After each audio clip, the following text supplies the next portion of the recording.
రైతుగా బులెటిన్ లో డీటెయిల్స్ చూసినట్టయితే ఈ రోజు ముఖ్యమంత్రి రేవంత్ రెడ్డి నల్గొండ జిల్లా పర్యటన సందర్భంగా ఉమ్మడి నల్గొండ జిల్లా వ్యాప్తంగా బీఆర్ఎస్ నాయకులను అర్ధరాత్రి నుంచే పోలీసులు అరెస్ట్ చేస్తున్నారు. అరెస్ట్ చేసిన వారిని వివిధ పోలీస్ స్టేషన్లకు తరలించారు. ఈ అరెస్టులపై బీఆర్ఎస్ నాయకులు మండిపడుతున్నారు. అక్రమ అరెస్టులను తీవ్రంగా ఖండిస్తున్నట్టు బీఆర్ఎస్ నాయకులు తెలిపారు.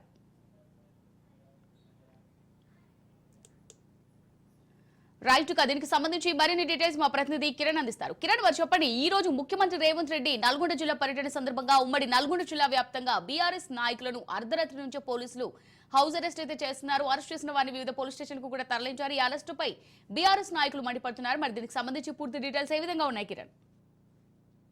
ఈ రోజు నల్గొండ జిల్లాలో ముఖ్యమంత్రి రేవంత్ రెడ్డి పర్యటన సందర్భంగా ఇటు బీఆర్ఎస్ నాయకులతో పాటు బీజేపీ నాయకులను అర్ధరాత్రి నుండి పోలీసులు హౌస్ అరెస్ట్ చేస్తూ మరికొంతమంది నాయకులను అరెస్ట్ చేసి వివిధ పోలీస్ స్టేషన్లకు అయితే తరలిస్తున్నారు. దీంతో ఇక్కడ టీఆర్ఎస్ శ్రేణులు ముఖ్యమంత్రి సభను అడ్డుకుంటామని చెప్పడం, అదేవిధంగా ముఖ్యమంత్రిని కలిసి నల్గొండ జిల్లా సమస్యలపై వినతి పత్రాలు ఇస్తామని ముందస్తుగానే 2 రోజుల ముందు చెప్పడంతో ఎలాంటి ఘర్షణ వాతావరణం లేకుండా ముందస్తుగానే ఇటు బీఆర్ఎస్ తో పాటు బీజేపీ నాయకులను కూడా అరెస్ట్ చేస్తున్నారు. అదేవిధంగా ఈ రోజు బీజేపీ నాయకులు కూడా హైదరాబాద్ లో ఈ యొక్క సంవత్సర పాలనపై నిర్వహించిన భారీ బహిరంగ సభకు కూడా వెళ్లేందుకు ప్రయత్నిస్తుండగా వారిని కూడా అదుపులోకి తీసుకున్నారు. మొత్తానికైతే ఈ యొక్క అరెస్టుల పట్ల ఉమ్మడి నల్గొండ జిల్లాలో బీఆర్ఎస్ నాయకులను అరెస్టు పట్ల మంత్రి జగదీష్ రెడ్డితో పాటు మాజీ ఎమ్మెల్యేలందరూ కూడా ఈ యొక్క అరెస్టులను అయితే తీవ్రంగా ఖండిస్తున్నారు. మా యొక్క నాయకులను దేనికి అరెస్ట్ చేస్తున్నారని, దేనికి పోలీస్ స్టేషన్లకు తరలిస్తున్నారని కూడా వారైతే ప్రశ్నించడం జరుగుతుంది. ఒక ముఖ్యమంత్రి హోదాలో వస్తే తమకు కలిసే హక్కు ఉంటుందని వినతి పత్రాలు సమర్పించుకునేందుకు కూడా మాకు అవకాశం కల్పించాలని మేము కోరినప్పటికీ కూడా రాత్రి నుండి కూడా మమ్మల్ని అరెస్ట్ చేయడాన్ని వాళ్ళందరూ కూడా తీవ్రంగా ఖండిస్తున్నారు.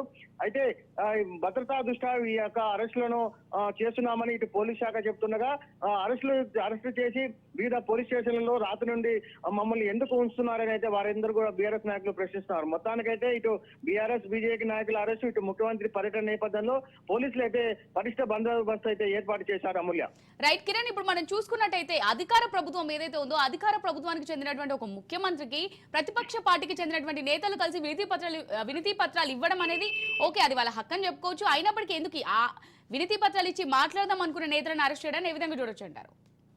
అయితే వారు కొద్ది రోజుల నుంచి కూడా నల్గొండ జిల్లాలో చాలా పెండింగ్ సమస్యలు ఉన్నాయని, ఉమ్మడి నల్గొండ జిల్లా వ్యాప్తంగా ఉన్నటువంటి పెండింగ్ సమస్యలను పూర్తి చేయకుండా ఏదైతే బీఆర్ఎస్ ప్రభుత్వ హయాంలో నిధులు కేటాయించి పనులు పూర్తి స్థాయిలోకి వచ్చిన తర్వాత ఇప్పుడు కేవలం వీళ్ళు ప్రారంభోత్సవాలు చేయడం ఎంతవరకు న్యాయమని వారు ప్రశ్నిస్తున్నారు.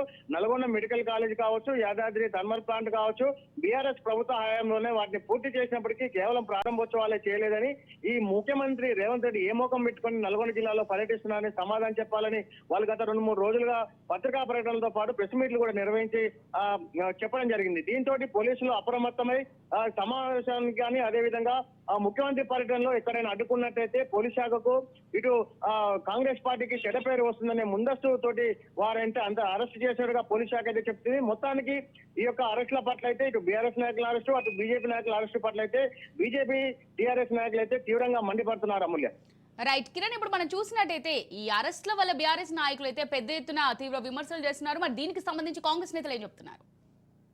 అయితే ఒక ముఖ్యమంత్రి వస్తున్న నేపథ్యంలో మేము కలిస్తే వినతి పత్రాలు ఇస్తానికి వస్తే మేము వాటిని స్వాగతిస్తామని, కానీ ఏదైనా ఘర్షణ వాతావరణం సృష్టించి పర్యటనను అడ్డుకొని ఎక్కడైనా అసాంఘిక శక్తులు చేరినట్టయితే ముఖ్యమంత్రి పర్యటనలో అపశృతి చోటు చేసుకుంటుందని, దానిలో భాగంగానే పోలీసులు అరెస్ట్ చేస్తున్నారని, గతంలో కూడా బీఆర్ఎస్ ప్రభుత్వ హయాంలో కూడా కాంగ్రెస్ నాయకులను అరెస్ట్ చేసి పోలీస్ స్టేషన్లకు తరలించే సంఘటనలు ఉన్నాయని, కాంగ్రెస్ ప్రభుత్వం ఇప్పుడు ఏ విధమైనటువంటి దుశ్చర్యలకు పాల్పడతలేదని, కేవలం పర్యటనను అడ్డుకుంటే ముఖ్యమంత్రి హోదాలో వస్తున్నటువంటి పర్యటనను అడ్డుకుంటే ఘర్షణ వాతావరణం ఉంటుందన్న జాగ్రత్తతోటి వారందరినీ కూడా అరెస్ట్ చేస్తామని చెబుతున్నప్పటికీ గత ప్రభుత్వ బీఆర్ఎస్ హయాంలో కాంగ్రెస్ నాయకులను అరెస్ట్ చేయడాన్ని కూడా వాళ్ళు ఒకసారి గుర్తు చేస్తున్నారు. Amulya, right, thanks for the updates Kiran.